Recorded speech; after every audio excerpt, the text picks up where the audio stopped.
एक और नाज़रीन रोला पड़ गया है। ये जो 26वीं आईनी तरमीम का मामला है ना, ये बाकायदा जो जजेस कमेटी है वो अक्सरियत में ये कह चुकी है कि ये मामला सुप्रीम कोर्ट ऑफ पाकिस्तान का फुल कोर्ट सुनेगा और उनका ये फैसला आ चुका है। अब आईने पाकिस्तान और कानून के मुताबिक जो जजेस कमेटी है उसका फैसले पे अमल होना था और अमल दरामद ऐसे होना था कि ये मामला सुप्रीम कोर्ट ऑफ पाकिस्तान के फुल कोर्ट ने सुनना था, लेकिन याया अफरीदी साहब ने इसको मैनेज कर लिया था। अब थोड़े दिन पहले याया अफरीदी साहब ने इसके बारे में कुछ मालूमात शेयर की, जब डिस्कशन थी उसको बाहर निकाला मिनट्स को, तो अब जस्टिस मुनीब अख्तर साहब ने और जस्टिस मंसूर दी शाह साहब ने, दोनों मुअज़्ज़िज़ जज साहबान ने जस्टिस याया अफरीदी साहब को खत लिख दिया। दोनों जजेस ने मिनट्स के रद्द में अपना मौक़िफ़ अब पेश किया है। जो याया अफरीदी साहब ने किया उसका जवाब तो आना था। उन्होंने कहा, बतौर कमेटी मेंबरान हमने 26वीं तरमीम पर फुल कोर्ट का फैसला किया था। कमेटी फैसले की खिलाफ वर्जी में केस मुकर्रर नहीं किया गया था, यानी जो हमने फैसला किया था यह केस लगना चाहिए था कानूनी तौर पे। 31 अक्टूबर 2024 को बतौर कमेटी हमने फुल कोर्ट का फैसला किया था। केस ना लगने पर 4 नवंबर को दोबारा हमने खत भी लिखा था कि केस लगना चाहिए। हमारे फैसले पर चीफ जस्टिस के लिखे दोनों नोट्स हमें नहीं दिए गए। चीफ जस्टिस ने अपना नोट जुडिशियल कमीशन की मीटिंग में पढ़ा। जुडिशियल कमीशन इस मामले पर मजाज फोरम ही नहीं था। अंदाजा करें अब आप। मिनट में कहा गया कि बेंच तश्कील का मामला आईनी बेंच और आईनी कमेटी को भेजा गया। अब आप ये अंदाजा करें कि मिनट्स में ये कहा गया कि ये जो बेंच तश्कील दिए जाना है, जिसके बारे में कहा गया कि फुल कोर्ट बनाया जाए, जो 26वीं आईनी तरमीम को सारे जज बैठ के सुने कि ये ठीक हुई है या गलत हुई है, उसमें कहा गया कि ये मामला आईनी बेंच और आईनी कमेटी को भेजा गया।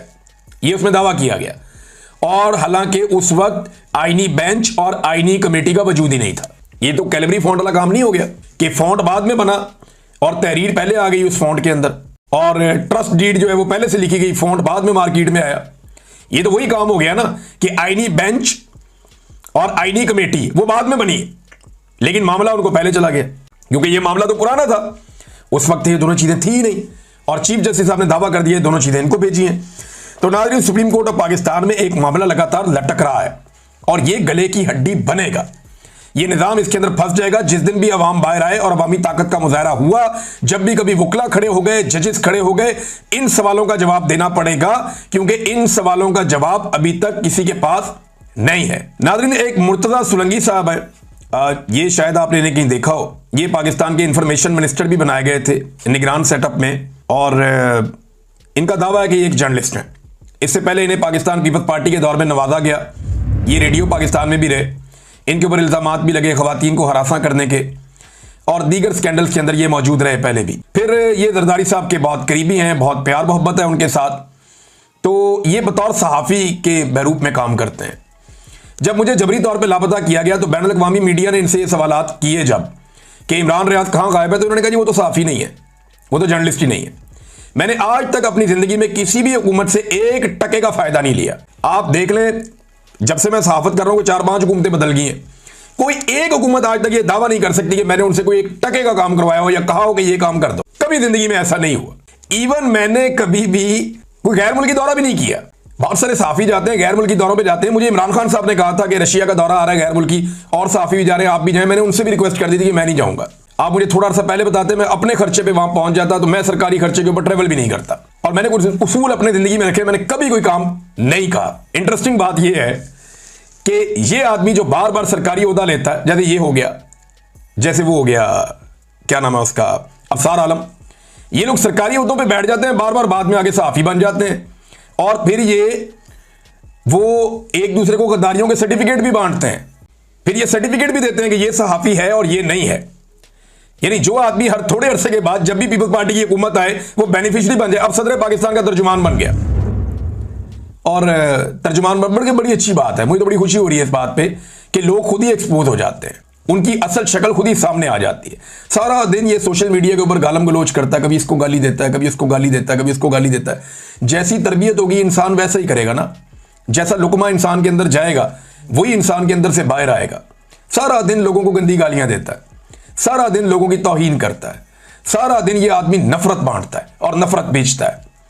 और सहाफ़ियों की खाल के अंदर छुपा हुआ एक ऐसा आदमी है जो एक पॉलिटिकल पार्टी का ऐसा वर्कर है जो बार बार ओहदे भी ले लेता है, कभी एक ओहदा, कभी दूसरा ओहदा, कभी तीसरा ओहदा, और अब तर्जुमान सदर पाकिस्तान, तो लोग कैसे एक्सपोज होते हैं। नाज़रीन, बारिशों का एक बड़ा खौफनाक नया स्पेल आ रहा है पंजाब में, बलूचिस्तान में और सिंध में।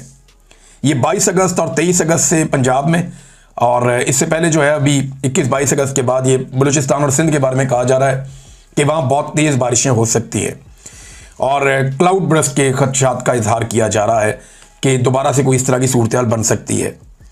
ये क्लाउड बर्स्ट होता क्या है, इधर मैं थोड़ा सा आज आपको समझा देता हूँ। बहुत सारे लोग ये पूछ रहे थे कि ये आसान अल्फाज में अगर बताया जाए कि ये क्लाउड बर्स्ट है क्या। ये ऐसा नहीं है कि बादल फट जाते हैं, इस तरह की चीज़ नहीं है। ये सिर्फ बर्स्ट इसको इसलिए कहते हैं कि एकदम बुछाड़ होती है बहुत ज़्यादा बारिश की। इसकी सादा डेफिनेशन मैं आपको बताता हूँ कि वो बारिश जो कई हफ्तों में होनी होती है, यानी कई बारिशों के अंदर जो पानी आना होता है, वो अगर अचानक चंद मिनटों में या चंद घंटों में आ जाए तो इसे क्लाउड बर्स्ट कहते हैं। मिसाल के तौर पे इसका एक सेट पैटर्न रखा गया है कि अगर 100 मिलीमीटर बारिश, नॉर्मली ये 100 मिलीमीटर बारिश जो है ना वो बहुत लंबे टाइम के बीच में होती है, एक साथ नहीं होती। अगर 1 घंटे के अंदर अंदर 20 से 30 स्क्वायर किलोमीटर के रेडियस में, यानी 20 से 30 किलोमीटर का एक रेडियस है, इस इलाके में एक मखसूस इलाके के अंदर जो एक महदूद है 20 से 30 किलोमीटर का, स्क्वायर किलोमीटर का, इतने इलाके में 1 घंटे में अगर 100 मिलीमीटर बारिश हो जाए तो इसे क्लाउड बर्स्ट कहते हैं। यानी इसमें पानी बहुत तेजी से आता है। ये उस तरह पानी नहीं आता जिस तरह नॉर्मल बारिश के अंदर कतरों के साथ थोड़ा थोड़ा पानी आता है, वो नहीं होता। और ये होती क्यों है? ये क्लाइमेट चेंज की वजह से होती है। देखिए, समुद्रों और दरियाओं का पानी जो है ना, जब गर्मी बढ़ती है तो आबी बुखारात बनता है। ये पानी जो है ये हवा के अंदर आ जाता है बुखारात बन के, और हवा में नमी पैदा होती है। अब जो हवा गर्म होती है वो गर्मी की वजह से वो ऊपर उठती है। हवा कभी भी सीधी ऊपर नहीं जाती, ये ठंडे इलाके की तरफ जाती है। तो ये पहाड़ी इलाकों की तरफ मूव करती है हवा। लगातार नीचे से गर्मी की वजह से एवेपोरेशन होती रहती है, आबी बुखारात बन के पानी ऊपर आता रहता है हवा में, और ठंडे इलाकों की तरफ बढ़ता जाता है, बढ़ता जाता है, बढ़ता जाता है। अब जितनी गर्मी पंजाब के इलाकों में बढ़ चुकी है, जितनी गर्मी खैबर पख्तूनख्वा के इलाकों में बढ़ चुकी है, समंदर से लेकर दरियाओं तक और झीलों तक हर जगह से जिस तरह आबी बुखारात उठ रहे हैं और बहुत तेजी से हवा के अंदर आबी बुखारात गर्म हवा के साथ ये ठंडे इलाके की तरफ मूव कर रहे हैं। नॉर्मली जब एक सर्टेन लेवल तक ठंडे होते हैं ना, तो उसके बाद एक अमल के जरिए बादल बन जाता है, और वो बादल वक्तन फवक्तन जब ठंडक उसे मिलती है तो वो बरसता है पहाड़ों पे, मुख्तलिफ इलाकों में जहां उसे ठंडक मिलती है वहां वो बरसता है। लेकिन यहां पे ये हो रहा है कि गर्मी इतनी शदीद बढ़ गई है दरख्तों की कटाई की वजह से, और इतनी ज्यादा गर्मी हो गई है ग्लोबल वार्मिंग की वजह से, या जिसे आप कहते हैं क्लाइमेट चेंज की वजह से। गर्मी पाकिस्तान के रीजन में, इंडिया के रीजन में इवन इतनी ज्यादा बढ़ गई है कि नीचे से बहुत तेजी से आबी बुखारात जा रहे हैं लगातार ठंडे इलाकों की तरफ। अब तक के लिए इतनी, अपना ख्याल रखिएगा, अपने चैनल का भी। अल्लाह हाफ़िज़।